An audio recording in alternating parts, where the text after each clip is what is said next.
Okay guys, we're going to talk about how to do in-text citations.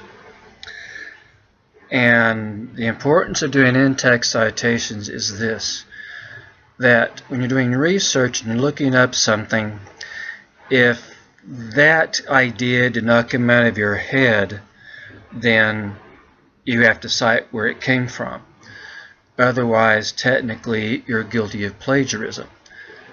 So that's why in-text citations are important. It tells you where you got the information. And so guys, in this video I'm going to be jumping around from different applications, so that's my warning. And so guys, this is a little graphic I made a while back about the in-text citation and its format. And with this, guys, doing the in-text citations, and this is the research paper that's on Blackboard and on my website. It has this one right here is a in-text citation, this one, and this one. And the format is fairly straightforward.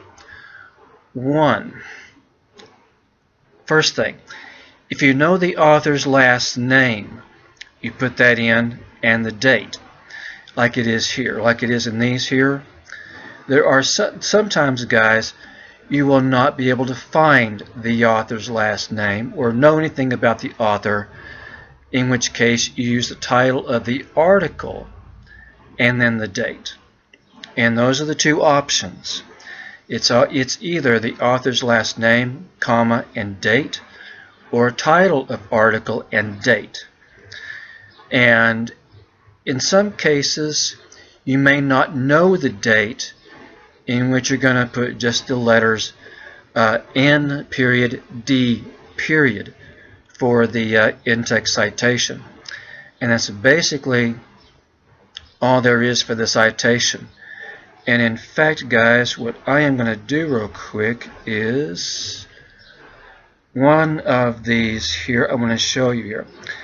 The Polito, or whatever this thing is here, I'm going to go right over here. And this is the actual web page, because I copied and pasted this from the references page. And this shows you how you can actually go back and look at the actual source. This is the actual page that this particular research paper got the information. And notice it does have a title here, but it also has the author's last name here. It says John R. Polito, or however that's called, right? And once you have this, if you have the author's last name, you're going to go right back here, put the author's last name, comma, and then date. And that's basically all there is, guys, with this. The only other concern about the author's last name, guys, is if you have multiple authors. In that case, guys, you list all the authors the first time, and there are other things you list with that. But in many cases, guys, you're going to have just one author, and you list the author's last name, comma, and date. In this case, guys, let me see here. Sometimes the date may be at the bottom of the page, or I don't see it anywhere here at the moment. But I'm going to go back over. Let me see. Over here, and that's apparently this is 2005 is what it says here, but I don't see a date on this right offhand.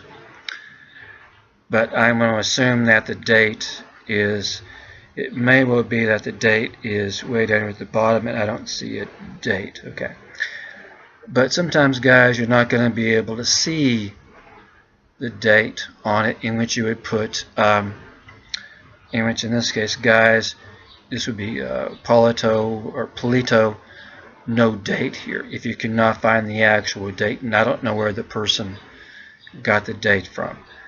But this, guys, is how you do intake citations, and that's going to go back to what you see here, guys, and that's what this thing here is.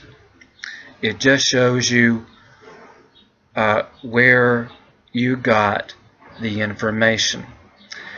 And guys, the next video we're going to do is going to be on the references page.